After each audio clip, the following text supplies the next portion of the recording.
ഇപ്പോഴത്തെ ഒരു ട്രെൻഡിങ് ടോപ്പിക്കാണ് പൈലറ്റ് എന്ന് പറയുന്നത്.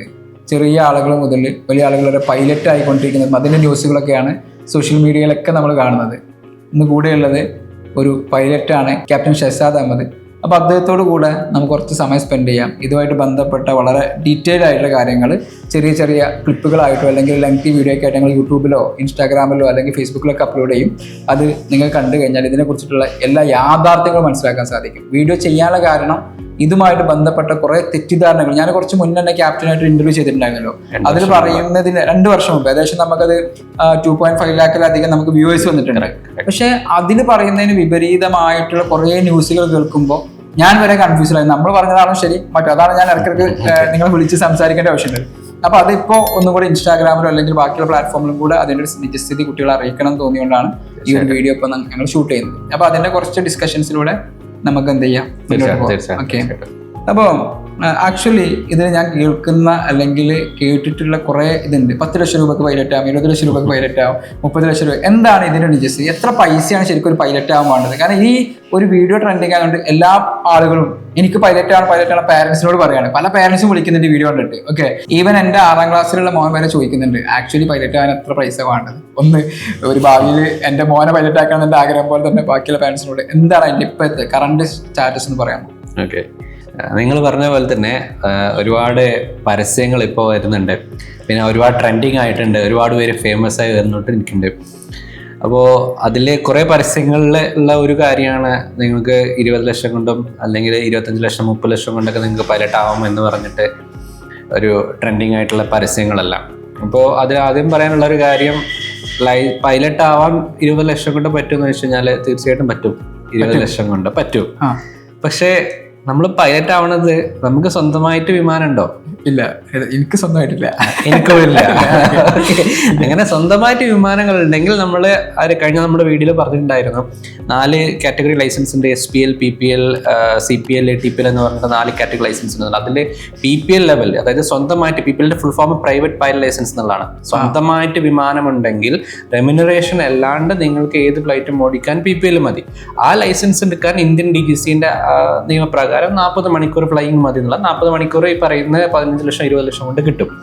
അതല്ലാണ്ട് 20 ലക്ഷം കൊണ്ട് എനിക്ക് തോന്നുന്നില്ല ഈ ഒരു സാഹചര്യത്തിൽ കിട്ടുമെന്നുള്ളത്. കൊമേഴ്ഷ്യൽ പൈലറ്റ് ആണെങ്കിൽ എനിക്കിപ്പോൾ ഒരു ജോലി കിട്ടണം. ജോലി കിട്ടണമെങ്കിൽ തീർച്ചയായിട്ടും കൊമേഴ്ഷ്യൽ പൈലറ്റ് ലൈസൻസ് എന്നുള്ള ആ ലൈസൻസ് തന്നെ വേണം. അതിനും ഒരു ചെറിയ തെറ്റിദ്ധാരണകൾ അതിലുണ്ട്. 30 ലക്ഷം കൊണ്ടോ അല്ലെങ്കിൽ ചിലപ്പോൾ ഒരു 35 ലക്ഷം കൊണ്ടോ പിന്നെ ആരെങ്കിലും CPL കിട്ടുമോ അല്ലെങ്കിൽ കൊമേഴ്ഷ്യൽ പൈലറ്റ് ലൈസൻസ് കിട്ടുമെന്ന് വെച്ചാൽ തീർച്ചയായിട്ടും കിട്ടും. പക്ഷെ വീണ്ടും ഞാൻ പറയുന്നതാണ്, നമ്മൾ ഒരു ജോലിക്ക് വേണ്ടിയിട്ടാണ് നമ്മൾ CPL സംഭവങ്ങൾ വരുന്നത്. അപ്പോൾ ജോലിക്ക് ശരിക്കും CPL മാത്രം പോലെ അതിൻ്റെ മുകളിൽ ടൈപ്പ് റൈറ്റിംഗ് പോലത്തെ കോഴ്സുകൾ വേറെ ചെയ്യണം. ശരിക്കും പറഞ്ഞു കഴിഞ്ഞാൽ 30 ലക്ഷം കൊണ്ട് ലൈസൻസ് കിട്ടുമോ, കൊമേഴ്ഷ്യൽ പൈലറ്റ് ലൈസൻസ് കിട്ടുമോ എന്ന് ചോദിച്ചാൽ പോലും യെസ് എന്ന് തന്നെ ആൻസർ. പക്ഷെ നമുക്കൊരു ജോലിയിലേക്ക് പോകണമെങ്കിൽ നമ്മൾ എന്തിനാണോ പഠിച്ചത് ആ പഠനം പൂർത്തീകരിച്ച് നമ്മൾ ആ ലക്ഷ്യസ്ഥാനത്തേക്ക് എത്താൻ എന്തായാലും ഈ പറയുന്ന 30 ലക്ഷം 30 ലക്ഷം തീരൂല. ഇന്നത്തെ ഒരു സാഹചര്യത്തിൽ ഏറ്റവും മിനിമം നമുക്ക് സൗത്ത് ആഫ്രിക്ക പോലത്തെ രാഷ്ട്രങ്ങളിലൊക്കെ പോയി കഴിഞ്ഞാലാണ് താരതമ്യേന കുറവ്. പിന്നെ വേറെ കുറച്ച് രാഷ്ട്രം, ഫിലിപ്പീൻസ് പോലത്തെ രാഷ്ട്രങ്ങളുണ്ട്. പല ആൾക്കാരും പറയാറുണ്ട് ഫിലിപ്പീൻസിനെ കുറിച്ച് കുറേ നെഗറ്റീവ് കാര്യങ്ങളൊക്കെ. പക്ഷേ ഇങ്ങനത്തെ സ്ഥലങ്ങളൊക്കെ പോയി കഴിഞ്ഞാൽ പോലും നമുക്ക് ഏകദേശം ഒരു 40 ലക്ഷം കൊണ്ട് മിനിമം ഇന്ത്യയിൽ, അത് വിദേശത്ത് പോയി ഫ്ലൈ ചെയ്യുകയാണെങ്കിൽ അവിടുത്തെ ഫ്ലൈയിങ് ലൈസൻസ് അതെടുക്കണം. പിന്നെ അത് ഇന്ത്യയിൽ കൺവേർട്ട് ചെയ്യണം. അതിന് ഫ്ലൈയിങ് കോസ്റ്റ് ഉണ്ട്, അതിന് കുറച്ച് എക്സ്പെൻസ് വരുന്നുണ്ട്. പിന്നെ അതിൻ്റെ മുകളിൽ ടൈപ്പ് റൈറ്റിംഗ് എന്ന് പറഞ്ഞാൽ വലിയ വിമാനങ്ങൾ ട്രെയിനിങ്ങിന് പോകുന്നുണ്ട്. ആ ട്രെയിനിങ്ങിലേക്ക് പോകുമ്പോഴത്തേക്കും ഏകദേശം വീണ്ടും ഒരു 15 ലക്ഷത്തോളം നമ്മൾ കാണണം. അപ്പോൾ ഏറ്റവും മിനിമം പറയുകയാണെങ്കിൽ 55-60 ലക്ഷം ഏറ്റവും മിനിമം ഇല്ലാണ്ട് എന്ത് ചെയ്യണ്ട, ഈ ഫീൽഡിലേക്ക് ശരിക്കും ഇറങ്ങരുത് എന്ന് പറയാം. ഞാൻ പറഞ്ഞു, നിങ്ങൾക്ക് സ്വന്തമായിട്ട് വിമാനം ഉണ്ട്, നിങ്ങൾക്ക് ഓടിക്കാനാണെങ്കിൽ അതെല്ലാം മതി. പക്ഷെ നിങ്ങളൊരു ജോലിയിലേക്ക്, നമ്മൾ എയർലൈനിലെ ഒരു പൈലറ്റായിട്ട് നിങ്ങൾ പോവുകയാണെങ്കിൽ തീർച്ചയായിട്ടും ഒരു 55-60 ലക്ഷം ഏറ്റവും മിനിമം അതില്ലാണ്ട് നമ്മൾ ഒരിക്കലും സ്വപ്നം കാണരുത്. അത് സ്വപ്നം കാണുന്നത് തന്നെ ഞാനൊരു താഴ്ത്തി പറയുന്നതല്ല, പക്ഷെ അതൊരു യാഥാർത്ഥ്യം പറയുന്നതാണ്. അത് ഏറ്റവും കുറഞ്ഞത്. ഇനി US അല്ലെങ്കിൽ ന്യൂസിലാൻഡ് പോലെ അല്ലെങ്കിൽ യൂറോപ്യൻ കൺട്രീസിലെ വേറെ എവിടെയൊക്കെ പോവുകയാണെങ്കിൽ ഈ ഒരു 60 ലക്ഷം എന്ന് പറഞ്ഞത് നമ്മൾ എക്സ്പെക്ട് ചെയ്യേണ്ട ഒരു 75-80 ലാക്സ് ഏറ്റവും മിനിമം ഇന്നത്തെ കാലത്ത് അത് എക്സ്പെക്ട് ചെയ്തുകൊണ്ടേ അതിൻ്റെ കുറഞ്ഞിട്ട് കിട്ടുന്നില്ല. ശരിക്കും പറഞ്ഞാൽ യാഥാർത്ഥ്യം അതാണ്. ശരിക്കും പറഞ്ഞാൽ എൻ്റെ മോനെ പഠിപ്പിക്കുന്ന കാര്യത്തിന് ഏകദേശം എത്ര പൈസ ആണെന്നുള്ളൊരു തീരുമാനമായി. അപ്പോൾ ഇത് സംസാരിച്ചാൽ എനിക്കൊരു കൺഫ്യൂഷൻ ഉണ്ടായ കാര്യം എന്താ വെച്ചാൽ, ഈ കൊമേഴ്ഷ്യൽ പൈലറ്റ് ലൈസൻസ് ഇതിൽ CPL കിട്ടിക്കഴിഞ്ഞാലും എനിക്ക് ഒരു ജോലി കിട്ടില്ല. CPL കെട്ടിക്കഴിഞ്ഞാൽ നമുക്ക് ശരിക്കും ജോലി കിട്ടുമെന്ന് വെച്ചാൽ ജോലി ചിലപ്പോൾ കിട്ടാം. നമുക്ക് ഇപ്പോൾ എയർ ഇന്ത്യ, ഇൻഡിഗോ എയർലൈൻസ് പോലത്തെ എയർലൈൻ കമ്പനികൾ ഫ്രഷേഴ്സിനെ ശരിക്കും വിളിക്കുന്നുണ്ട്. CPL മാത്രം കഴിഞ്ഞ ആളുകൾ വിളിക്കുന്നുണ്ട്. അവർ പ്ലേസ്മെൻറ്റ് കിട്ടിക്കഴിഞ്ഞാലും അതിന് അവർക്ക് ഏതാണോ വിമാനമുള്ളത്, ഇപ്പം എയർ ഇന്ത്യക്ക് ആണെങ്കിൽ ഇപ്പോൾ എയർബസ് 320, ബോയിങ് 737 എല്ലാ മോഡലുകളുണ്ട്. അപ്പോൾ അവർക്ക് ഏത് എയർലൈനിലേക്കാണ്, ഏത് എയർക്രാഫ്റ്റിലേക്ക് അവർ ഫ്ലൈ ചെയ്യാൻ പോകുന്നത്, അതിൻ്റെ ടൈപ്പ് റേറ്റിംഗ് എന്ന് പറഞ്ഞാൽ അതിൻ്റെ ട്രെയിനിങ് വേറെ ചെയ്യാനുണ്ട്. അതിന് എന്തായാലും 10 to 15 to almost 15 lakhs average നമുക്ക് കാണേണ്ടി വരും. അത് ജോലി കിട്ടിക്കഴിഞ്ഞാലും നമ്മൾക്ക് ഒരുപക്ഷെ ജോലി കിട്ടിയിട്ട് അവരായിരിക്കും ഒരുപക്ഷെ ടൈപ്പ് റേറ്റിംഗിന് അയക്കുന്നുണ്ടാവുക. പക്ഷെ ആ ഫസ്റ്റ് പേയ്മെന്റ് നമ്മൾ അടച്ചേ മതിയാവും. അപ്പോൾ എപ്പോഴും നമ്മളത് കാണണം ആ എമൗണ്ട്. ഇപ്പം ഞാൻ CPL കഴിഞ്ഞു, എന്നെ ഇപ്പോൾ ഒരു എയർലൈൻസ് എന്നെ ഹയർ ചെയ്തു. പക്ഷേ CPL ആകുമ്പോൾ എത്ര മണിക്കൂർ നമ്മൾ ഫ്ലൈയിങ് ബർത്ത് എക്സ്പീരിയൻസ് ഉണ്ടാവുക? As per Indian DGC syllabus അനുസരിച്ച് 200 മണിക്കൂറാണ് മിനിമം നമുക്ക് വേണ്ട ഒരു. അപ്പോൾ 200 മണിക്കൂർ കഴിഞ്ഞിട്ട് ഇതിന്റെ ടെക്നിക്കൽ ടൈപ്പ് റേറ്റിംഗ് എന്നാണ്. അതായത് ഏത് ടൈപ്പ് വിമാനമാണ് നിങ്ങൾ ഓടിക്കുന്നത് അതിന്റെ റേറ്റിംഗ്, അതിന്റെ ട്രെയിനിങ് എന്നുള്ളതാണ്. ടൈപ്പ് റേറ്റിംഗ് A എന്ന് പറയുന്നത് കംപ്ലീറ്റ് ചെയ്യണമെങ്കിൽ എത്ര മണിക്കൂർ ഫ്ലൈ ചെയ്യണം? അത് മണിക്കൂർ ബേസ് അല്ല, സിമുലേറ്ററിലെ ലെവൽ D സിമുലേറ്റർ എന്നെല്ലാം പറയും നമ്മൾ. അതിൽ ചെയ്യുന്ന ഒരു പ്രോസസ്സാണ്. മേ ബി ഒരു 45 to 60 days അത്രയേ ഉള്ളൂ അതിന്റെ പ്രോസസ്സ് ശരിക്കും പറഞ്ഞു കഴിഞ്ഞാൽ.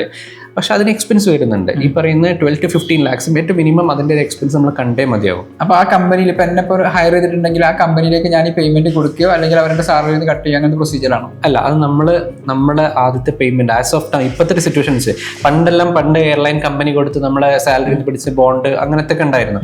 പക്ഷെ ഇപ്പോഴത്തെ ഒരു സിറ്റുവേഷനിൽ അങ്ങനെ ഇല്ല. ഓൾറെഡി ഈ ടൈപ്പ് റേറ്റിംഗ് ചെയ്യാൻ സന്നദ്ധരായിട്ടുള്ള ആൾക്കാരുണ്ടായതുകൊണ്ട് നമ്മുടെ പോക്കറ്റിൽ നിന്ന് അത് ചെലവാക്കേണ്ടി വരും.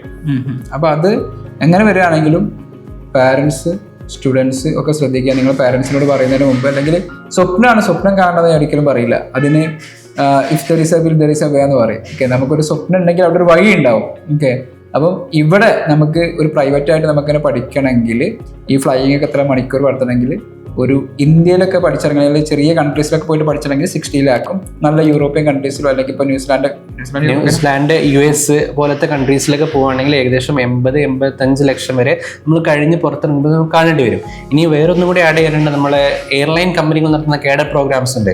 അതെല്ലാം ഇപ്പോഴത്തെ ഒരു സാഹചര്യം വെച്ചിട്ട് ഏറ്റവും മിനിമം 1 crore ആ ഒരു പരിധിയിലേക്ക് നമ്മൾ കാണണം. 1.2, 1.4 വരെ പോകുന്നുണ്ട്.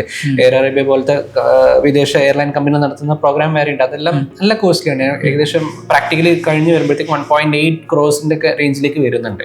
അവരുടെ കമ്പനിയിൽ തന്നെ പ്ലേസ്മെന്റ് കിട്ടും. അത് കേഡർ പ്രോഗ്രാമിന്റെ ഒരു പ്രത്യേകത അതാണ്. നിങ്ങൾ സെലക്ഷൻ +2 കഴിഞ്ഞ ആളുകളെ അവരെന്നെ സെലക്ട് ചെയ്ത് അവരുടെ കേഡറ്റ് ആയിട്ട് എടുത്തിട്ട് അവരെ പഠിപ്പിച്ച് അവരെന്നെ നിശ്ചിത വർഷം ട്രെയിനിങ് കൊടുക്കുക എന്നുള്ള സംഭവമാണ്. അപ്പോൾ ആ ഒരു കോസ്റ്റ് പ്രശ്നമില്ലാത്ത ആളുകളെ സംബന്ധിച്ച് ഏറ്റവും one of the best option അത് തന്നെയാണ്. പക്ഷെ അതിന് ഞാൻ പറഞ്ഞവരെ 1 crore ഏറ്റവും മിനിമം അതിനും കാണണം. ഏറ്റവും മിനിമം പറയുന്നത് അതിന്റെ മുകളിലേക്കാണ്, ഒരിക്കലും താഴേക്ക് വരില്ല. പ്രൈസിന്റെ കാര്യത്തിൽ ഏകദേശമൊക്കെ ഒരു ധാരണ എല്ലാവർക്കും കിട്ടിയിട്ടുണ്ടാകുന്നുണ്ട് കരുതുന്നു. ഓക്കെ, ഇനി ഈ പൈലറ്റ് ആവാന്ന് പറയുന്നത് ഇതിൻ്റെ ഒരു എഡ്യൂക്കേഷൻ ക്വാളിഫിക്കേഷൻസ് നോർമലി +2 സയൻസ് ആണ്. അതിപ്പോൾ എനിക്കറിയുന്ന കാര്യങ്ങൾ കോമൺലി എല്ലാ ആളുകൾക്കും അറിയാൻ പറ്റും. അതായത് ഫിസിക്സും മാത്തമാറ്റിക്സും പഠിക്കണം എന്നുള്ളതാണ് ഒരു ക്രൈറ്റീരിയ എന്ന് പറഞ്ഞത്. ഇതല്ലാതെ വേറെ എന്ത് സ്കില്ലുകളാണ് ഇത് പഠിക്കാൻ പോകുന്ന ഒരാൾക്ക് വേണ്ടത്? അല്ലെങ്കിൽ ഇപ്പോൾ ഈ ഫിയറൊക്കെ ഉള്ള ആളുകൾക്ക്, ഇപ്പോൾ ഹൈറ്റിലൊക്കെ പോകുമ്പോൾ ഫിയറൊക്കെ ഉള്ള ആൾക്ക് അങ്ങനത്തെ ക്വസ്റ്റ്യൻസ് കുട്ടികൾ ചോദിക്കാറുണ്ട്. എനിക്കിങ്ങനെ ഹൈറ്റ് പേടിയാണ്, അപ്പോൾ അല്ലെങ്കിൽ ഇതിന് സ്റ്റയറിങ്ങും കാര്യങ്ങളൊന്നും കാണുന്നില്ലല്ലോ, അപ്പോൾ ഇതൊക്കെ എനിക്ക് പഠിക്കാൻ പറ്റുമോ? കുറേ സ്വിച്ചസ് കാര്യങ്ങളൊക്കെയാണ് നമ്മളിപ്പോൾ സിനിമയിലെ ഇവിടെയൊക്കെ കാണുന്നത്. സിനിമയിലൊക്കെ നമ്മൾ കുറേ, അപ്പോൾ അതിൻ്റെ ഒരു സത്യാവസ്ഥ എന്താണ്, അല്ലെങ്കിൽ എന്താണ് അതിൻ്റെ, എല്ലാവർക്കും പഠിക്കാൻ പറ്റുമോ? അതിന് എനിക്കൊരൊറ്റ വാക്കിൽ ഉത്തരം പറയുകയാണെങ്കിൽ ഞാൻ പറയാന്ന് വെച്ചാൽ എക്സ്ട്രീംലി അവരുടെ ഡ്രീം ആൻഡ് പാഷൻ ഉള്ളതാണ്. നമുക്ക് എന്തും നിങ്ങൾ നേരത്തെ പറഞ്ഞു, സ്വപ്നം നമ്മൾ കാണണം, സ്വപ്നങ്ങൾ കണ്ടുകൊണ്ടേയിരിക്കണം. അത് എത്ര വലിയ സ്വപ്നങ്ങളാണെങ്കിൽ ഒരു പാത്ത് ഉണ്ട് അതിന്. ആ പാത്ത് നമ്മൾ കണ്ടുപിടിക്കുക എന്നുള്ളത് മാത്രം നമ്മുടെ ലക്ഷ്യം. അപ്പോൾ ശരിക്കും ഈ പറഞ്ഞ പോലെ തന്നെ ഈ പൈലറ്റ് ആവണമെന്ന് ആഗ്രഹിച്ച ഒരാൾക്ക്, അല്ലെങ്കിൽ എക്സ്ട്രീംലി ആഗ്രഹമുള്ള ഒരാൾക്ക് ഈ പറയുന്ന കാര്യങ്ങളെല്ലാം ഓട്ടോമാറ്റിക്കലി ഉണ്ടാവും. അത് ഇപ്പം നിങ്ങൾ പറഞ്ഞ ഏതൊക്കെ സ്കില്ലുകളെന്ന് വെച്ചിട്ടുണ്ടെങ്കിൽ ഞാൻ പറയാം, നമ്മൾ ലൈഫിൽ വേണ്ട കുറച്ച് ക്വാളിറ്റീസ് ഉണ്ട്. സ്കില്ലൊക്കെ നമ്മൾ പഠിച്ചെടുത്തോളും, അല്ലെങ്കിൽ നമ്മളെ എക്സ്പീരിയൻസ് കൊണ്ട് നമ്മൾ, അല്ലെങ്കിൽ നോളജ് വൈസ് നമ്മൾ ഗെയിൻ ചെയ്യാൻ പറ്റുന്നതാണ്. പക്ഷെ നമുക്ക് കുറച്ച് ക്വാളിറ്റീസ് തീർച്ചയായിട്ടും വേണ്ട ഒരു കുറച്ച് കാര്യങ്ങളുണ്ട് പൈലറ്റ് ആവാൻ. അതിലൊന്ന് പങ്ക്ച്വാലിറ്റി. കറക്റ്റ് ഒരു ഫ്ലൈറ്റ് സമയം മാറി കഴിഞ്ഞാൽ മാത്രമേ, അത് ഞാൻ എപ്പോഴും പറയുന്നതാണ് കുട്ടികളുടെ അടുത്ത്, നമ്മൾ ഒരാൾക്ക് പൈലറ്റാണ് ആഗ്രഹം എന്നുണ്ടെങ്കിൽ എന്നാണ് ആഗ്രഹം വന്ന് അന്ന് മുതൽ ലീവ് ലൈക്ക് എ പൈലറ്റ്. അത് ചിലപ്പോ അവന് 8ാം ക്ലാസ്സിലോ ചിലപ്പോ 5ാം ക്ലാസ്സിലുള്ള കുട്ടിയായിരിക്കും. അതായത് അതിൽ പങ്ക്ച്വാലിറ്റി ആണ് അവർ ഏറ്റവും കൂടുതൽ ഫോക്കസ് ചെയ്യുന്നത്. പങ്ക്ച്വാലിറ്റി, അതുപോലെ പിന്നെ നമ്മൾ എന്തും അച്ചീവ് ചെയ്യും എന്നുള്ള ഒരു കോൺഫിഡൻസ് ലെവല്, അതേപോലെ നമ്മൾ അപ്പോഴേ നമ്മുടെ മെഡിക്കൽ കാര്യങ്ങളെല്ലാം, മെഡിക്കൽ എന്ന് പറഞ്ഞു കഴിഞ്ഞാൽ നമ്മൾ ബോഡി ഫിറ്റ്നസ്, നമ്മളെ പട്ടാളക്കാരെ പോലെ അങ്ങനത്തെ മസിൽ കാര്യങ്ങൾ നമുക്ക് വേണ്ട, ബട്ട് അറ്റ്ലീസ്റ്റ് നമ്മളൊരു പ്രോപ്പർ എക്സസൈസ്, പ്രോപ്പർ ഡയറ്റ് കാര്യങ്ങളെല്ലാം നമ്മൾ ഉൾപ്പെടുത്തി. കാരണം നമുക്ക് അറിയാമല്ലോ ഇപ്പോഴത്തെ ഒരു സാഹചര്യത്തിൽ നമ്മൾ 20 വയസ്സിലും 25 വയസ്സിലൊക്കെ ഹാർട്ട് അറ്റാക്കെല്ലാം വന്ന് മരിക്കുന്ന കുറേ സാഹചര്യം നമുക്ക് കാണുന്നുണ്ട്. അതൊക്കെ നമുക്ക് ഡയറ്റ് ആവാം, എക്സസൈസിന്റെ കുറവുകളാവാം, എന്തും ആവാം, അതല്ലാത്ത കേസുകളുണ്ട്. പക്ഷെ ഞാൻ പറയുന്നത് ഈ ഒരു ഇതിലേക്ക് വരുന്ന സമയത്ത് നമ്മൾ ചെറുപ്പം മുതലേ, അല്ലെങ്കിൽ എന്നാണ് ആ ഡ്രീം വന്നത് അന്ന് മുതലേ ആ ഒരു പൈലറ്റിന്റെ ലൈഫിന് അവന് നയിച്ചോളണം.